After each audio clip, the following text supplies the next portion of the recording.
start real quick. I already started. We're on. All right. Welcome to the Brushfire Mind. Continue. That's awesome. So, welcome to the Brushfire Mind. The second it went live. I already started. Holy shit, we're on. All right. Welcome to the Brushfire Mind. That's awesome. So, welcome to the Brushfire. All right. That just happened. Sorry about that. Feedback loop. Whoops. Okay, so hey, we're on. We're live. We're hot. Here we go. And as soon as we started, flipping Mario said, hey, wait, before we go live. Oh, nope, too late. Okay, so tonight we're talking about furries, felons, and wildfires. The wages of lestism. And we're going to start with the furries, and I'm not going to spend a whole lot of time on this. And it's not really the furries that I want to talk about in particular. What I want to talk about for a minute here is CNN. Because I was standing outside smoking a cigarette a little while ago, and because what we do here is, in large part, news analysis and critique, I go ahead and get updates on my phone from all the major news networks whenever they publish anything, basically. So I see almost all the headlines, and as much as possible, I read the articles where I have time. There's a lot to keep up with, but when something like this comes across, it just, man, I haven't even read this article yet. We're going to read it together. We're going to skim it together. But the fact of the matter is that the headline, it's CNN. So I have a single comment to make about furries. Furry culture is the kind of degeneracy that would have made basically entertainment promoters in Weimar Germany blush. It's a level beyond. Oh no, Larry, no, don't do this. Oh yeah. No, go ahead. No, oh, it's CNN Life. Woo. See that headline? Inside the misunderstood culture of furries. Okay. What do I need to understand? Here's the first thing. Most people are not aware of furries. And the few who are not furries and are aware of furries are only like moderately aware. They're aware that there's this thing. And for most people who have heard of what furries are, the first time I heard of furries, we were at DLI, and there was an episode of CSI where somebody was murdered. Murray the furry. Somebody was murdered at a furry orgy.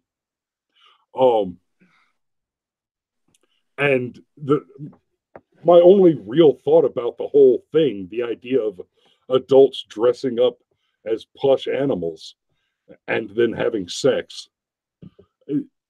I saw the episode of CSI, and I was exposed to the idea that there are these things called furries. I thought, what? No. And I mean, you have your share of experience in underground clubs prior to the army, but this blew your mind. Yeah. Okay. So this is about to be a whole lot of inside baseball, and only in brief summation. But before I was in the army, every now and then I'd go to gay bars with some of my gay buddies to see like drag shows and stuff, and that stuff's hilarious. In 2005, I went to the Gay Pride Festival in Savannah, Georgia. I had an absolute ball, and I ended up there because one of my buddies, gay buddy of mine, asked me if I'd go with him. And I'll never forget that conversation. And I'm not going to use his name here, but you know who you are. But he said, "Hey, Chris, will will you go to the Pride Festival with me? I said, man, you know this. You do what you do. It doesn't make a difference to me. You're still my boy. You're still my buddy. But I'm not interested. I just don't. That's just not how I swing. And he said, no. I'm not looking for a date, man. I just don't want to go by myself. I'll buy you a couple of drinks. I said, okay. Oh, okay. Yep. Done. So he didn't want to go by himself. He didn't want to just. And I get that. I don't go to concerts by myself. I go with a couple of friends. And this was pre-army, but I mean, two-person integrity, battle buddy unit integrity. That's just good. That's good personal security. It's a good idea. And we went and we saw Lady Chablis sing. I can't remember what she sang, but she sang a couple of songs and they were awesome. And we saw Lady Chablis, the drag queen that was in Midnight in the Garden of Good and Evil. Okay. And we also saw RuPaul to It's Raining Men, and it was hilarious. And you know what? I don't care what you say about RuPaul and drag queens and transgenders and blah, blah, blah, blah, blah. RuPaul,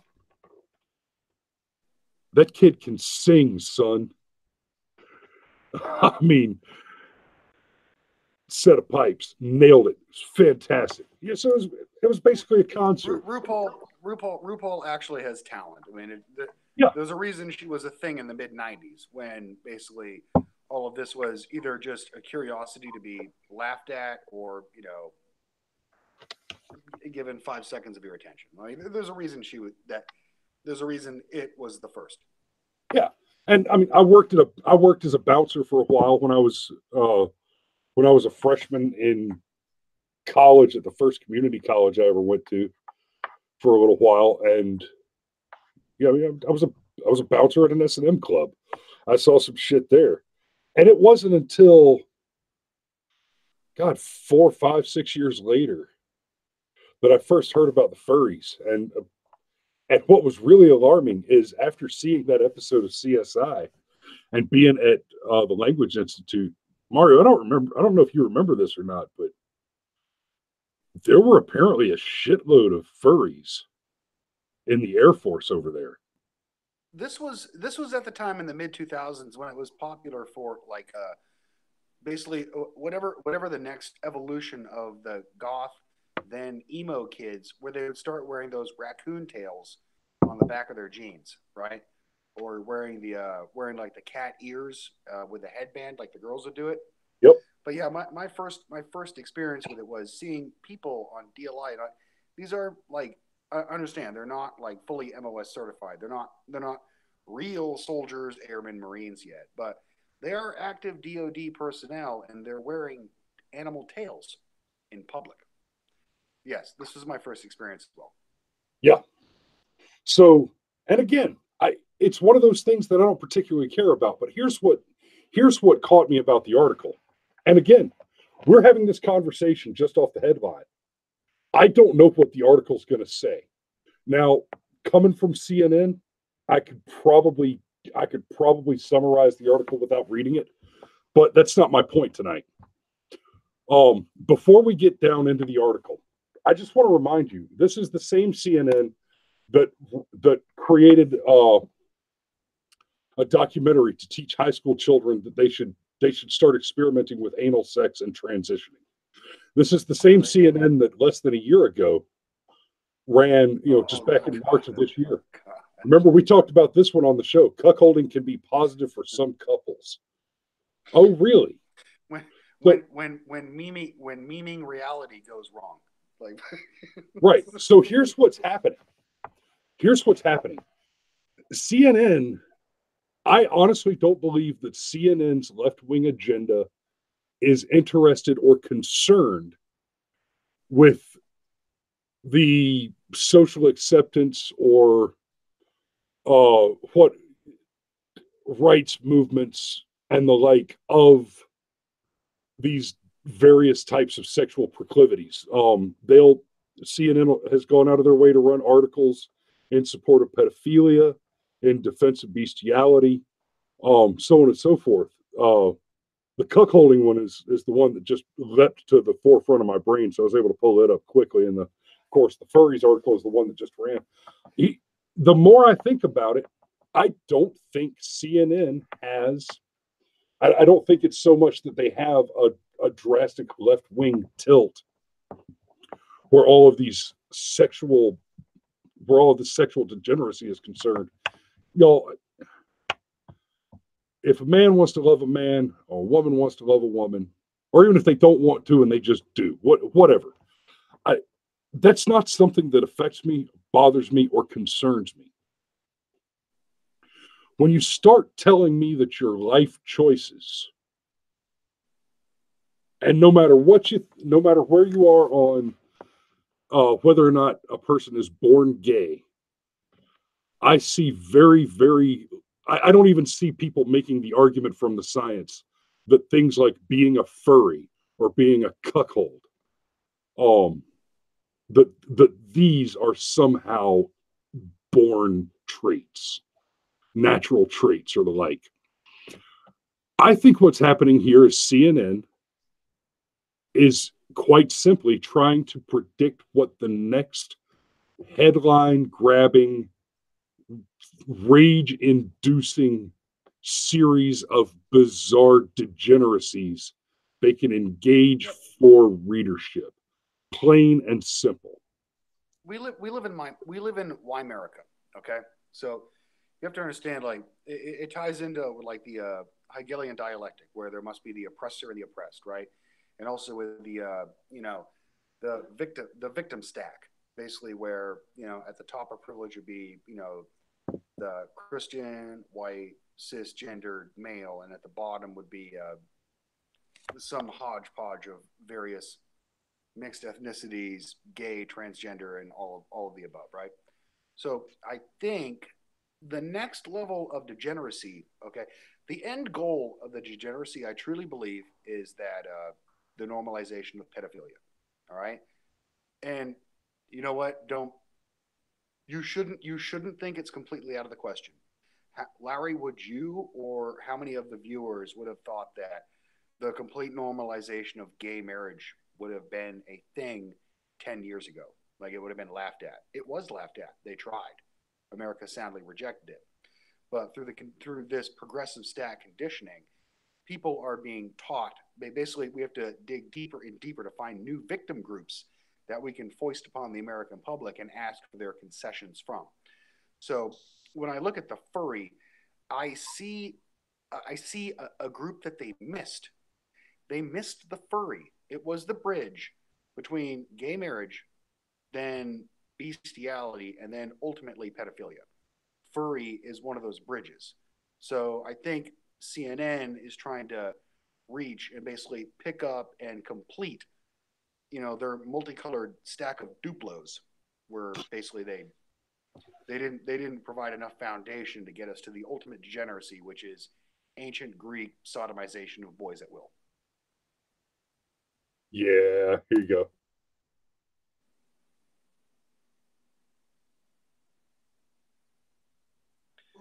What's skip?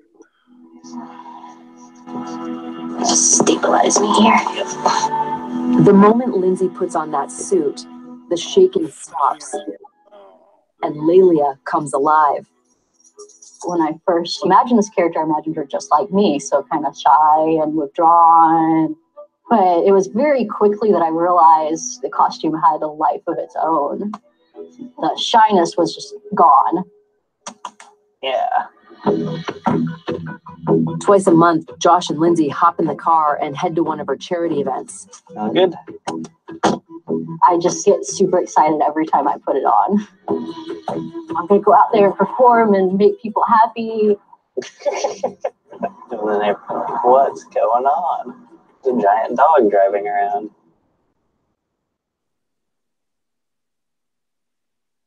And to that, I say, here, have a bilabial fricative.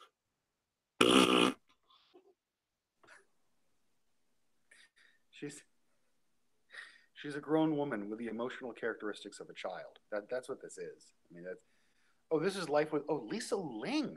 Lisa Ling. Do you remember that name? She was on what was it, Clear Channel or Channel One News, which was that propaganda that they played in high school back in like the late '90s. Do you remember that shit? No. No, it was it was the propaganda news that basically was tailored specifically to high school students. They spent the majority of the mid to late '90s talking about Tibet, but yeah, her. That's where she got her start. Okay. Well, isn't that entertaining? Channel One News. Huh. It was bought by CNN at some point in the early 2000s. CNN wanted access. Here's what I want to understand. Here's what I want to know now. That little video that they just presented suggested to me that what that woman does is she likes to put on a costume and do charity events. And okay, so you're not so maybe you're not a sexual degenerate. Maybe you're a mascot.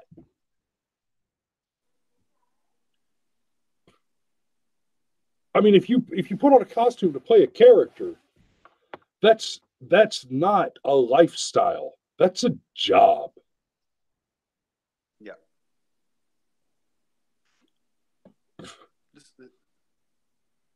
I mean, this isn't a community. This is what.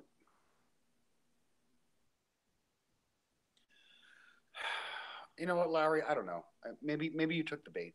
Maybe you took the bait. This might have been one of those articles that we just kind of ignore and move on from. I think it is, and I think that's what's about to happen here. But yeah. I just, from the same people that brought you, cuckolding can be positive for some couples, and your teenage daughters need to start exploring anal sex. Is it any wonder that, oh hey, we found another group to normalize? Hey, look, here's a bunch of people that are victims. Okay. I do have this question. And this may be why the furries didn't get the press early on to begin with.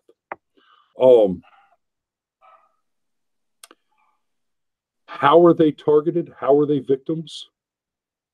I mean, I haven't seen anything. I haven't heard any rumors or seen anything in the news about furry parties being assaulted and shot up by some radical or some crap like that. I don't. It's not like they. It's not like they broadcast the whole furry thing just out in public generally. So where's the problem? I'll tell you why. I'll tell you exactly why these people are victims, Larry. Okay, because myself as a father with young children, you as a father with young children, if we're in public and we see people wearing colorful and expressive animal costumes, that look like cartoon characters, which are very appealing to children, and we see a grown man or woman wearing that, not not under contract or not as a mascot or not basically being paid by someone to do it, naturally you're going to look at that person and you're going to wonder, what is your ulterior motive? Why are you making yourself so visible to naive children? What is your angle? What are you doing? It's kind of like, I get the same feeling every October 31st when I see an 18 or 19-year-old come up to my door and ask for candy. What are you doing? You're an adult. Yeah. Okay. Word of advice. You're 18, 19, 20 years old. You should go trick-or-treating. Absolutely. You should put on a costume. You should go and knock on doors looking for candy at frat houses and sororities near the closest college campus. Fair enough. Trick or treat with your age group. That's, I mean, you will have a ball. I'm here to tell you. When I open the door and I see 4 elementary school children and then a 6-foot tall man, all asking for candy. I'd like is was there not a moment of self-realization where you just kind of did you not recognize the awkwardness of the situation? I mean, I don't know. Well, when I take my kids, it's basically it ties. I guess it ties into the infantilization of the American of the young adults in America. You know what I mean? well, I go trick or treating. There's a direct correlation between staying on your parents' health insurance until 26. Yeah, because that's healthy.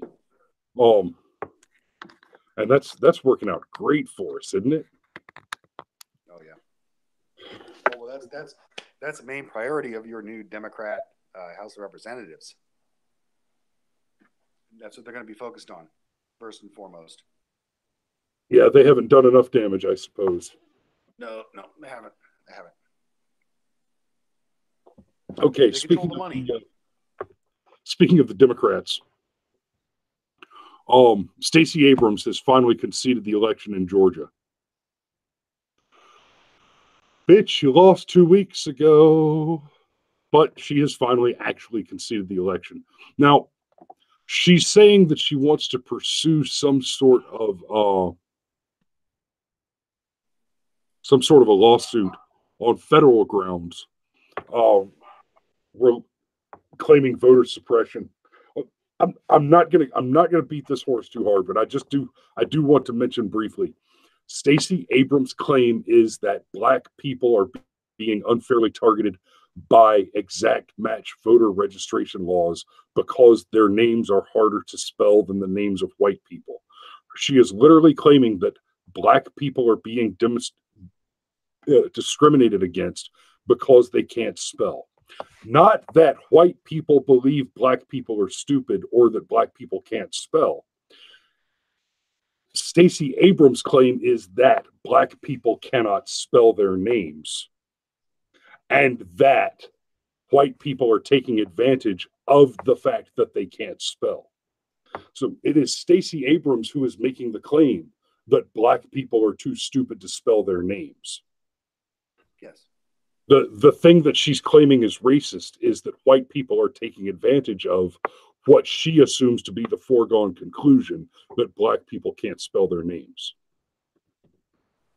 Yes, they're basically they're picturing like a 40-year-old a 40-year-old white woman substitute teacher somewhere outside of Macon, who basically is looking at a voter registration matched to a ballot and saying, "Oh, sorry, Shaniqua, you missed an L.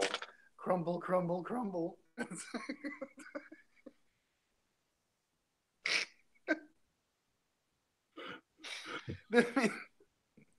Larry, wow. Don't you understand? Larry, rules and standards are racist. It's time to be like California and just allow anyone to mail in a ballot on the day of the actual election itself. I think it's time. Haven't you seen the wonders of lack of standards in voting have allowed all of the representatives to the House from California being Democrat, save for one. It is a monolithic blue state.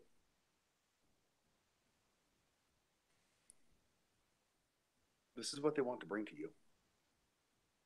And they will if they're not stopped. So what's happening with the Florida election? All right, basically, so Gillum already conceded 2 days ago to DeSantis. DeSantis is, in fact, going to be the next governor of Florida. All right. The big one today was Nelson. All right, Nelson conceded to Rick Scott, the former governor. He will now be the senator. But the main issue is Broward County. So as you guys know, Broward County is the epicenter of election fraud in the state of Florida. Okay. In 2012, 2016, and now 2018, there have been significant incidents of basically vote processing malfeasance and illegalities in the way that ballots were transported and failure to meet state standards on the timelines for reporting of ballots. Basically, free for all down there. Standards are not enforced, and when you don't enforce standards, it makes it easier to stuff ballots and commit fraud. Looks like Florida, looks like they were just barely not able to steal this election, but they did try.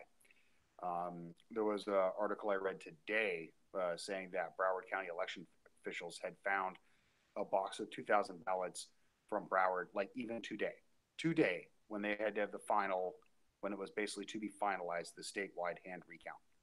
So that, I guess that was their last minute push to try to shop a favorable judge to keep the counting going. But you know how Democrats do elections. You keep counting until you win. You know what I mean? That's how we do it. But the good thing about it is it looks like the Hail Mary play, which was Larry, the Clinton lawyer that the Democrats sent down there to steal the election. What's his name? Yeah, I don't remember the lawyer's name, but he's Mark been the Elias. Mark Elias, right? Okay. So Mark Elias, his basically his Hail Mary pass to win this thing was the fact that the Broward County ballots had Nelson, the Democrat, incumbent senator. Apparently, his name was at the bottom left of the ballot, right by where you would like sign your name to basically put the ballot through the machine and it scans it, right?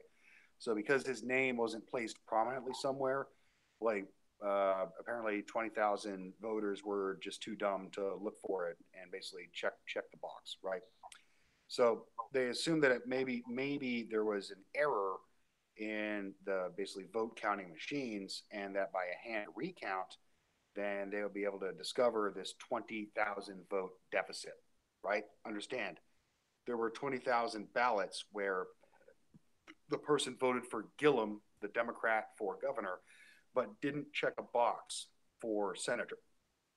You see what I mean? Like they just went there just to vote Gillum and didn't even bother Xing out the box for Nelson, the other Democrat, right? Huh. They assumed it was some kind of irregularity of the ballot. What it really was it probably was, and you know, I'm not trying to be racist here. It was probably a lot of black, you know, low information black voters went in and they just checked the box for Gillum because he's black, and they didn't really care about the other candidates because they didn't know who they were. They just wanted to vote for the black guy. So, I mean, I saw that personally myself in DeLand, Florida, where I went to cast a provisional ballot because I wasn't available to go up to Clay County where I'm registered. Saw that myself. So the low information black voters went out to vote for the black guy. They didn't really care about the down ballot or the up ballot. That's what it was. And the fact that we not locally and certainly not from the national level haven't heard any follow up to this top Clinton lawyer as to that angle towards winning the election. Guess it didn't pan out, but you know, Occam's razor, right? The simplest explanation is probably the correct answer. I think that's what it was, but you won't hear anything about it. No, of course not. Talking about the balance of political power here in Florida. This is the tightest election we've ever had, and in 2020 it's going to be even tighter unless there is some type of paradigm shift in the mentality of, let's just say all the demographics that wouldn't vote for Trump normally, right? Or wouldn't vote for a Republican normally. Big problem we have here in Florida is, at least from a political standpoint for the Republican Party, is the major influx that we constantly have of Puerto Ricans in the Orlando to Tampa area. All right. This happens every time there's a major hurricane because the people of Puerto Rico have decided to basically be monolithic blue state and electing, save for 1-2 year session, a Democrat governor. They've mishandled, they've misused all the federal funds that they receive. They have not upgraded their infrastructure so that when a major tropical storm or a hurricane hits them, it's absolutely devastating and it just shuts down the island. And it's easier. I mean, think about it. If you're a Puerto Rican and your home is destroyed, all you have to do, or you're just life sucks in Puerto Rico because it's basically a Democrat. It's a blue state. You can just move to Florida and you're immediately eligible to vote, and you're immediately eligible for federal benefits and all of that, right? So it's very attractive. It's a very attractive proposition for Puerto Ricans.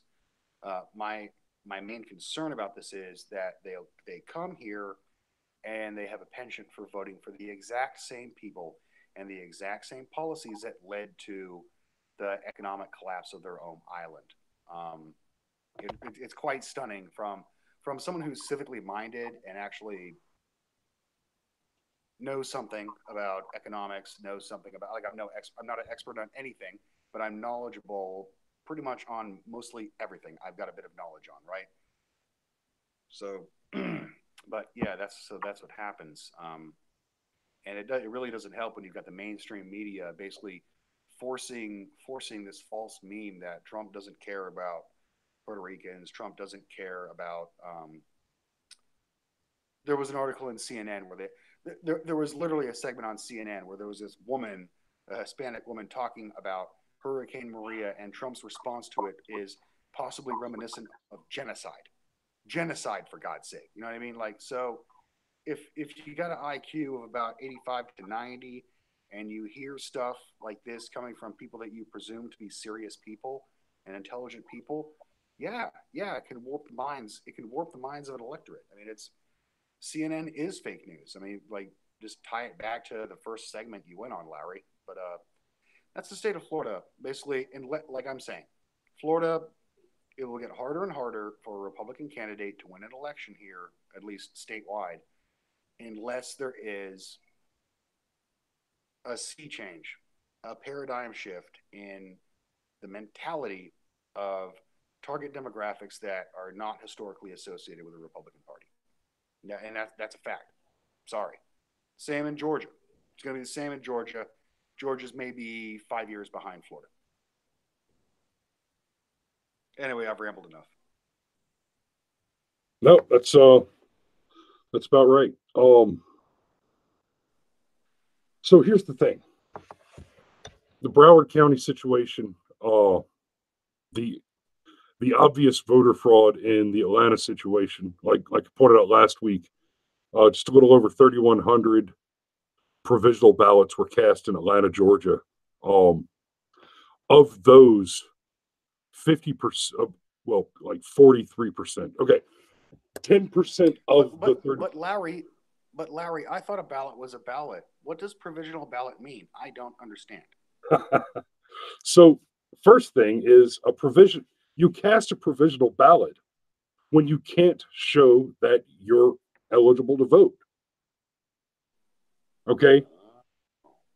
That more than 90%, just over 90% of the provisional ballots are rejected for cause, shows that the whole idea of the provisional ballot.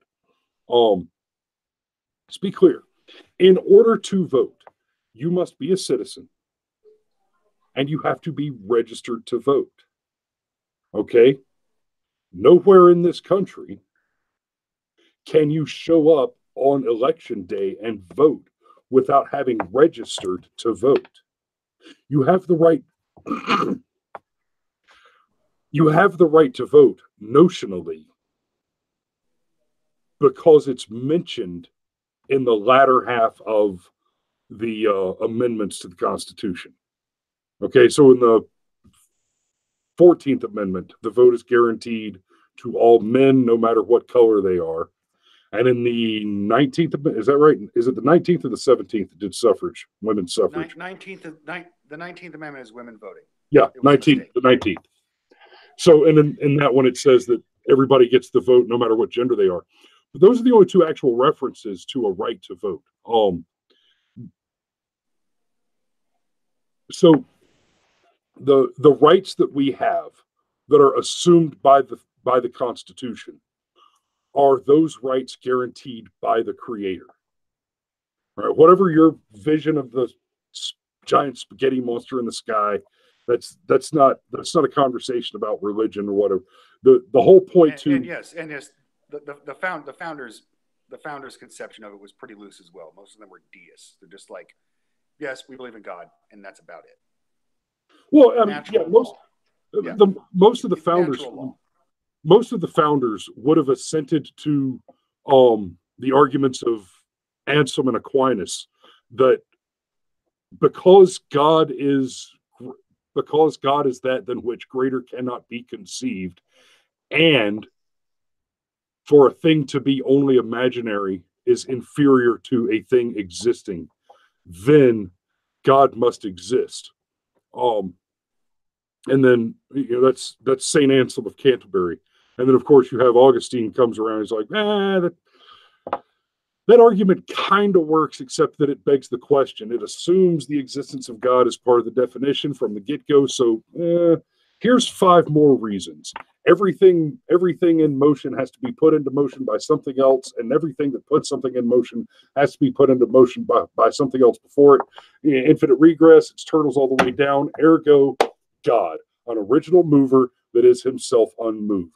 The argument to cause and the argument to degrees is similar. The argument to degrees, which is the 5th way, argues that all things which are to whatever degree they are not their opposite. God is the ultimate in actuality. God has 0 potential. God cannot be anything more than what he is because he's 100%. He is peck the fuck bro. Right? So to whatever degree you are not God,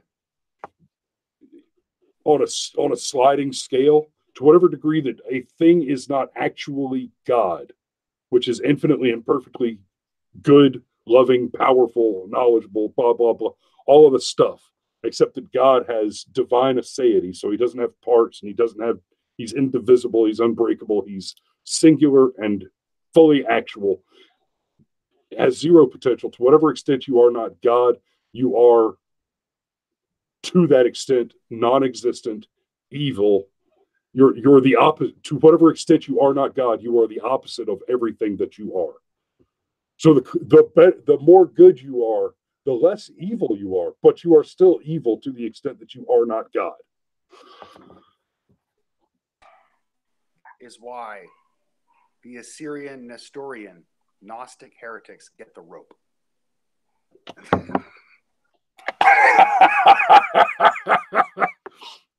Now, all that said, in all fairness, the arguments of Anselm, the arguments of frickin' Aristotle. Aristotle gave us the first mover argument in the metaphysics. Augustine, all of the best arguments for the existence of God, very, very, very neatly and logically guarantee that there must be some entity at the position that we think of as the position that could only be occupied by God. A prime original. Yes. But none of those logical arguments for the existence of God even pretend to attempt to identify him as the Abrahamic God or Buddha or any other particular entity. They guarantee that some entity exists and that it is all of the things that we expect such an entity to be. But that doesn't necessarily give that entity an exact identity that correlates with any individual religion. And as such, we infer natural rights, and therefore the Constitution is not really law. It is just there to protect the law that is natural law that you are all born with, basically, yes. And that natural law does not include the assumption of a right to vote, because that natural law assumes the behavior and activity of humans in nature, external to the confines of a government, external to the confines of any human, cultural, civil organization, and therefore absent the existence of a vote. The founders considered owning a firearm far less dangerous than the ability to vote. An irresponsible man with a vote is more dangerous to the Republic than an irresponsible man with a firearm. Yes. I mean, it's true. It's well, and I mean, quite frankly, it's not that difficult to shoot an irresponsible man with a gun. It's true. It's true. The Second Amendment is kind of the built-in reset button for a republic. It's Yep. yeah, it's right there. And basically, when the bottom falls out, or when you can no longer sustain, and you've got to reboot, yeah, that's when an armed citizenry is essential. Julie says philosophy 101. Oh no, my dear, that's more like philosophy. All the stuff about that's way more. That's way more than 101. That's like 302. That's philosophy of religion 4287. You should try to call into Stefan's show, man. Like that's a Stefan conversation. He'd like that. Yeah, it is. Yeah. I should hit him up sometime. That'd be a trip. Try. Yep. Who knows? Maybe that'll be the thing that launches this. That would give you literally 100,000 views overnight. I mean, yeah. So when we're talking about natural law, you talked about the right to vote, and you were talking about Georgia, and then you were talking about Stacey Abrams said that it was voter suppression, and you talked about how the Democratic Party is literally saying that black people aren't smart enough to basically obey basic provisions in electoral law, and therefore you're racist, I'm racist. I don't what happened? Who's racist? Yeah, we're obviously racist. Okay, got it. Thank you. Yeah.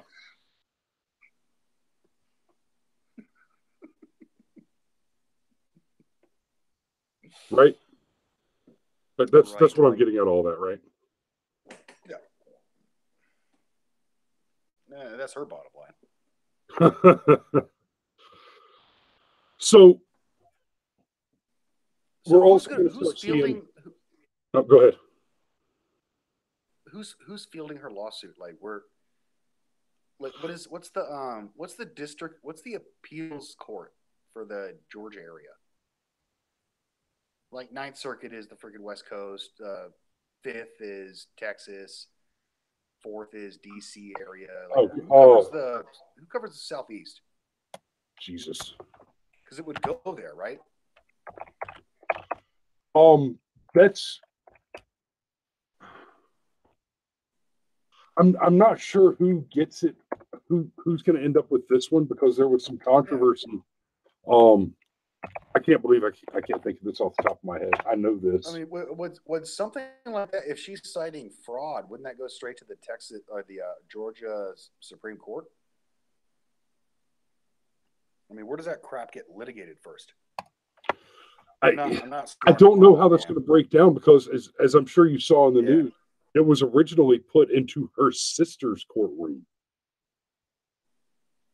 Oh yeah, that's...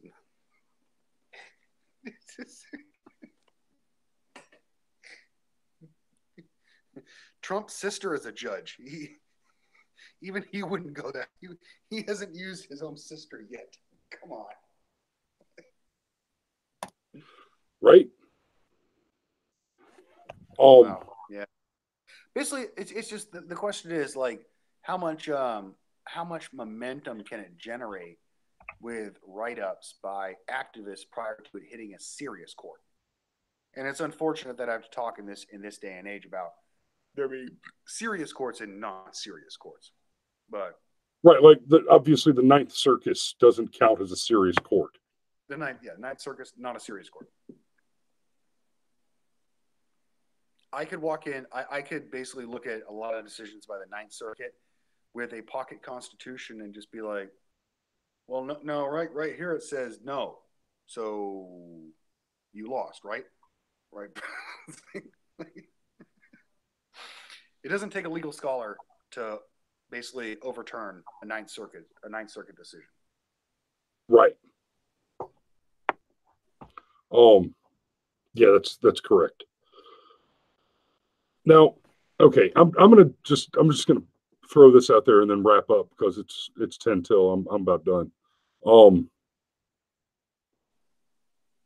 What has happened here in Georgia and in Florida? There has been clear voter fraud.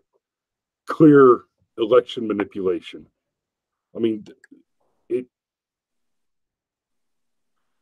there's more evidence that needs to be gathered to secure actual convictions, but I think it's pretty clear that there's enough evidence to pursue an investigation and eventual prosecution.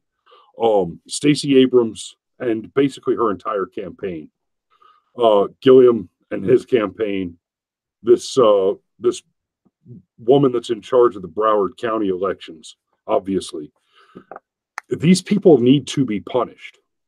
And this isn't just my thirst for vengeance and my deep, and I'll admit, long abiding desire to see crooked politicians suffer. But 5-second interruption. Rick Scott, all right, who actually managed to win this election by the skin of his teeth. He was the governor for years. He could have done something about this woman, and he didn't do anything about her. So it's hard to feel sorry for him. Continue. Now, and that's a point. That's true. And the writing was on the wall. She has done this kind of shit before. And the reason that she has been able, that's exactly the point I was getting to too. This kind of corruption is apparent and rampant. And if it's not clamped down on, it will just continue. Quite frankly, we see as much corruption as we do in our government because there's no consequences. Hillary Clinton is still walking free. Barack Obama, despite his attempt, which was caught on tape, to sell the United States to Russia, still walking free, was never impeached, was reelected after that, and allowed to continue his second term. Whereas on the flip side, you have a allegation of collusion with the Russians and the Trump campaign, which has no real credible or tangible evidence, but that can result in almost 2 years of endless resources being dumped into an investigation. I defy you to show me a scrap of incredible or intangible evidence on the Trump collusion. Or that's the thing. It's not just a lack of legitimate evidence. They've produced no evidence. Donnie Two Scoop, Donnie Half Scoop, or sorry, Little Donnie Half Scoop, talked to that Netzelskaya woman about getting talking about the Magnitsky Act, which the Russians didn't like because billionaire Russians were getting freaking sanctions put on them, so they couldn't move money in and out of the United States. That's basically it. And Manafort worked for Ukraine back in 2006. That's it. Russia may have purchased $50,000 worth of Facebook ads. That's it. It's nothing. Yeah. There's nothing. It's there as a trap. It's there as a sword of Damocles to hang over Trump's head, just in case he decides to do something bold, like actually fucking doing what he promised he'd do during the campaign. That's what it is. Mueller is the sword of Damocles. Oh, why do you think they dug into his tax records? Why do you think they dug into business records? Why do you think they went into his taxes back in 2001? Why do you think, Larry, it's just there to pull the trigger on him in case he actually does something crazy like build the fucking wall? And it's about damn time that he did too. Okay. So that's what I wanted to cover tonight. I will see you guys next week. I am just about done with an incredibly busy shooting schedule. So hopefully next week, unless I've got a big panel to do, I'll be back on the couch and I'll be able to start doing more of the bluffs and some man around town type of stuff again, like I was doing earlier this year. It's been a busy several weeks. I've shot, 9 films in the last 6 weeks. Got one of them to a film festival where we won. I won for best cinematographer on a little 5-minute short called Trauma. I'm about to finish editing the Euthyphro, so that'll be ready to rock and roll in a hot minute. That's going to be freaking awesome. It looks like I'll be at the Terminus Festival with some original short films next summer, and yeah, I think it's good things are happening here. We'll see you next week, and until then, remember, if you build a man a fire, you keep him warm for the evening. But when you set a man on fire, he'll be warm for the rest of his life. Good night.